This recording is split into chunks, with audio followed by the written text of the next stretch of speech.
Bien, alors, j'ai choisi en particulier pour que les gens aient quand même l'espoir de traitement, de vous montrer quelles ont été les avancées en matière thérapeutique ces dernières années dans les maladies bulleuses, et en particulier du fait de l'action des différents sites qui participent au centre de référence et au centre de compétences sur les maladies bulleuses auto-immunes. Donc je vous parlerai du rituximab, des inhibiteurs de la tyrosine kinase de Bruton et très rapidement des CAR T-cells dans le pemphigus. Et puis ensuite on parlera rapidement de la pemphigoïde bulleuse. Donc pour les gens, le rituximab, c'est un anticorps qui va tuer une catégorie de globules blancs qu'on appelle les lymphocytes qui fabriquent les anticorps du pemphigus. Et ce médicament va les tuer pendant environ 6 à 9 mois. Il s'administre en perfusion, 2 perfusions à 15 jours d'intervalle, et il peut avoir, comme les autres médicaments, quelques effets secondaires, des réactions au moment de la perfusion qui sont en général bénignes. Il peut être responsable d'infections, notamment de pneumonie, et puis d'accidents extrêmement sévères, mais qui sont heureusement exceptionnels et qu'on n'a jamais eu à ce jour dans les maladies bulleuses, qui sont des formes excessivement graves d'allergie qu'on appelle le syndrome de Lyell, et puis la leucoencéphalite multifocale progressive, qui est une espèce de démence induite par la multiplication d'un virus qu'on a tous dans la tête, qui vit à l'état latent, et quand on est trop immunodéprimé, ce virus se met à se réactiver. Donc il y a une dizaine d'années, le groupe Bull, ou le centre de référence maladies bulleuses auto-immunes, avait montré l'intérêt du rituximab pour les formes sévères de cette maladie-là, et nos résultats étaient confirmés puisqu'il y a plus de 1000 patients qui ont été non pas uniquement traités, mais rapportés dans la littérature, avec un taux de rémission complète induite par ce médicament de l'ordre de 80 à 90%. Le problème étant que les gens, en fait, rechutent de plus en plus à distance de ces perfusions.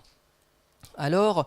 l'idée nous est venue d'essayer de traiter les gens en première intention et non pas une fois qu'ils rechutaient ou qu'ils résistaient au traitement corticoïde, ce d'autant que dans la littérature, il y avait des arguments pour penser que les malades qui avaient été traités plus tôt avaient un meilleur pronostic. Et donc nous avons entrepris une deuxième étude dans laquelle on traitait les malades en première intention, soit par de fortes doses de cortisone avec une diminution sur 1 an ou 1 an et demi, soit grâce à ce rituximab en donnant des doses bien moindres de cortisone et surtout en arrêtant le traitement très rapidement au bout de 3 à 6 mois de façon à essayer de minimiser les effets secondaires de la cortisone. Et c'est ce que l'on a observé, c'est-à-dire que nous avons pu montrer à la fois que le taux de rémission de la maladie chez des gens qui n'avaient plus besoin de prendre de cortisone était de l'ordre de 30% avec le traitement par cortisone standard versus 90% chez les gens qui étaient traités par ce nouveau médicament, mais que plus encore, l'utilisation de ce nouveau médicament permettait d'arrêter le traitement par la cortisone. Ici, vous voyez, 240, ça fait à peu près 7-8 mois. Donc au bout de 8 mois, la majorité des gens n'avaient plus besoin de prendre de cortisone. Et donc ils avaient un délai 7 fois plus long de rémission sans cortisone. Donc vous voyez l'énormité du progrès que ça représente, avec une dose totale de cortisone prise pendant l'étude qui est 3 fois moindre, 6 grammes au lieu de 18 grammes. Et prenant moins de cortisone, les gens avaient moins d'effets secondaires, 2 fois moins d'effets secondaires graves liés au traitement. Alors, le problème est qu'un certain nombre de gens ont rechuté, notamment au début de traitement, avant qu'on utilise des perfusions d'entretien. Et le centre de référence a émis des recommandations pour essayer de voir quels sont les gens qu'il fallait traiter. Et nous avons vu que en fait, les gens qu'il faut retraiter au bout de 6 mois sont les gens chez lesquels on n'a pas une baisse très forte du taux d'anticorps après le traitement, ce d'autant qu'ils avaient un pemphigus sévère au départ. Et au contraire, les gens chez lesquels on arrive à faire baisser les anticorps du pemphigus de façon très rapide et très importante, ceux-là ne rechuteront pas. Alors, ce qui est intéressant, c'est que c'est un traitement qui est naturellement cher, comme tous les traitements nouveaux, je dirais, mais en fait, lorsqu'on a fait une étude de ce que ça coûtait au bout des 3 ans, le surcoût initial lié aux médicaments est compensé par le coût de la prise en charge des effets secondaires chez les malades qui ont le traitement standard de cortisone, qui donne pas mal d'effets secondaires, et il est compensé aussi partiellement par le coût de la prise en charge des rechutes chez les malades traités par cortisone seul. Et en fait, à la fin des 2 ans de traitement, des 3 ans de traitement, on a un surcoût de seulement 1 000 € par patient, ce qui est finalement très très peu pour autant de gains d'efficacité et de bénéfices en termes d'effets secondaires. Donc, pour résumer ça, le rituximab permet grosso modo de sevrer 3 fois plus de patients en cortisone et en guérissant 3 fois plus, de les sevrer au bout de 6 mois, de leur donner 3 fois moins de cortisone et d'avoir 2 fois moins d'effets secondaires. C'est-à-dire qu'on gagne à la fois en efficacité et sur la tolérance. Et je mesurais le progrès qu'on a fait. Je me souviens, lorsque j'ai commencé mon internat, les gens qui s'occupaient de pemphigus, et en particulier M. Tivolet à Lyon, qui était vraiment la personne qui faisait beaucoup de recherches sur cette maladie-là, il disait qu'il ne faut jamais sevrer un patient qui a un pemphigus. Et actuellement, cette étude montre que l'on peut sevrer 70% des malades en 6 mois. Donc, vous voyez les progrès considérables qu'on a fait depuis une quarantaine d'années. Alors, il y a d'autres molécules qui pointent leur bout de leur nez, en particulier cet inhibiteur d'une tyrosine kinase, qui est en gros une molécule qui va bloquer l'activation de cette catégorie de globules blancs qu'on appelle les lymphocytes, qui fabriquent les anticorps du pemphigus. Et cette molécule a été testée chez le chien parce qu'il y a un modèle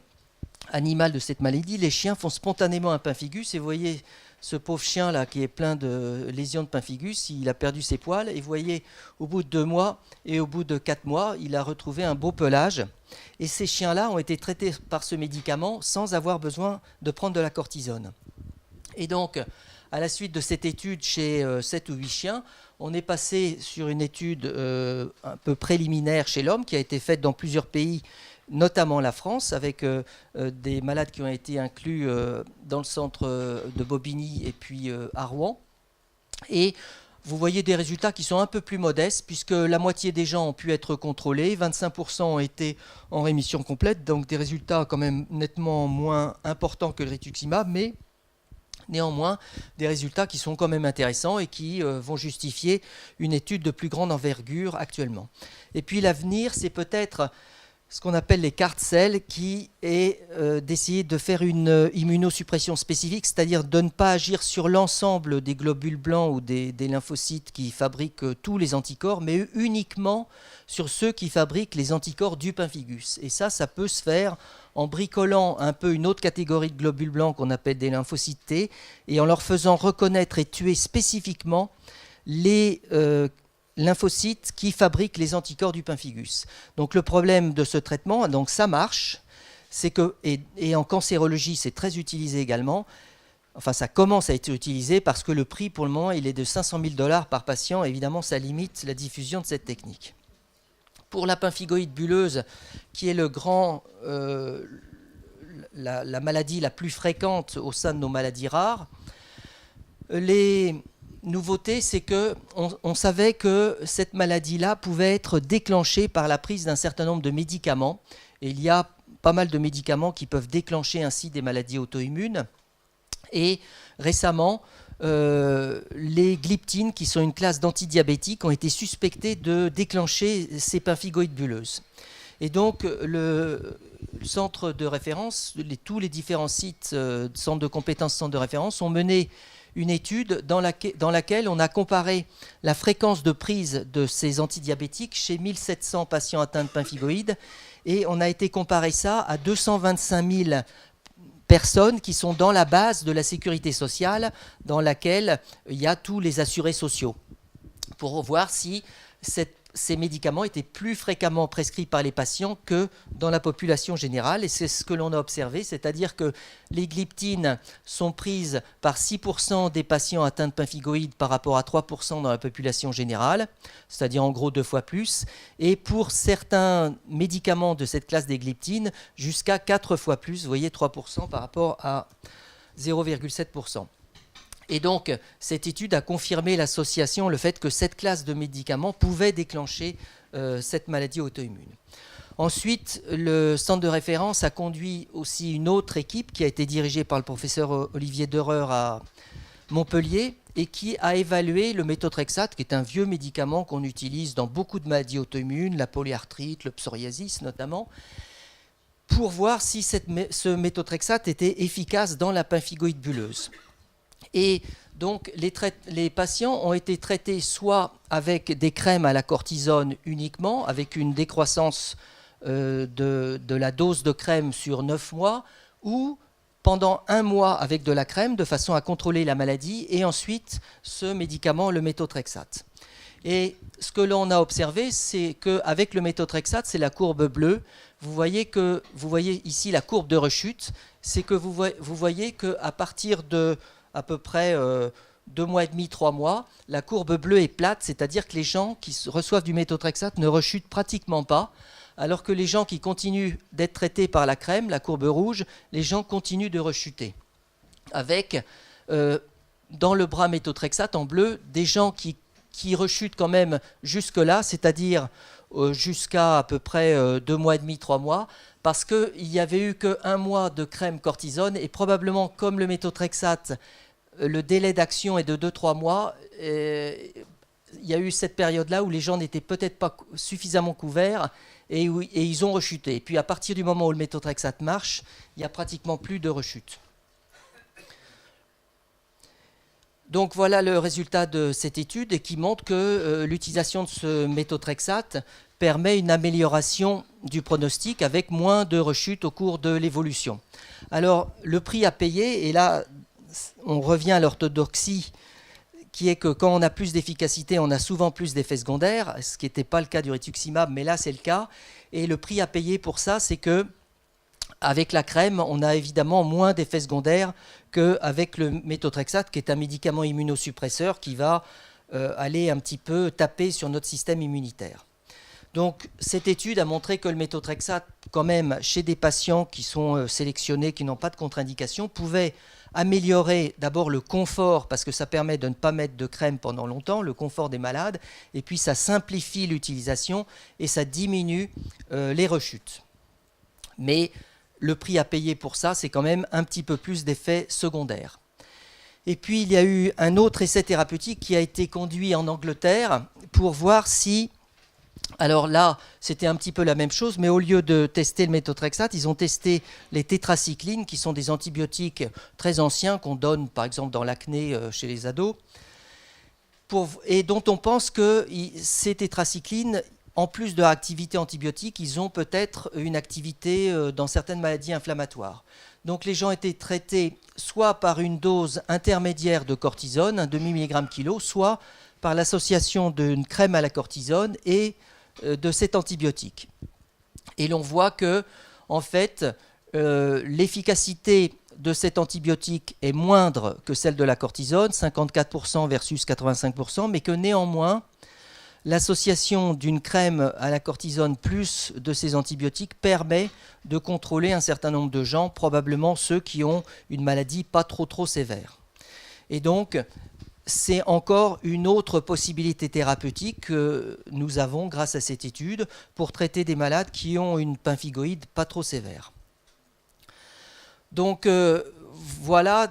ce que je voulais vous dire comme ça très rapidement en 20 minutes. Donc vous voyez qu'il y a eu quand même beaucoup de progrès thérapeutiques dans nos maladies et on a quand même la grande fierté du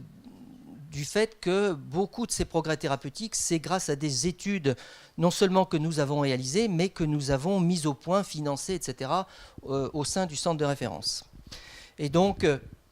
je pense qu'il est absolument incontestable que ces études ont permis une amélioration notoire du pronostic des patients, aussi bien des patients atteints de pemphigus que de pemphigoïde. Donc je pourrais vous parler d'autres maladies parce qu'il y en a de nombreuses autres maladies. J'ai fait le choix de vous parler de ces deux-là. Mais il y a eu également beaucoup de progrès dans une autre maladie très rare qui s'appelle la pemphigoïde des muqueuses ou pemphigoïde cicatricielle.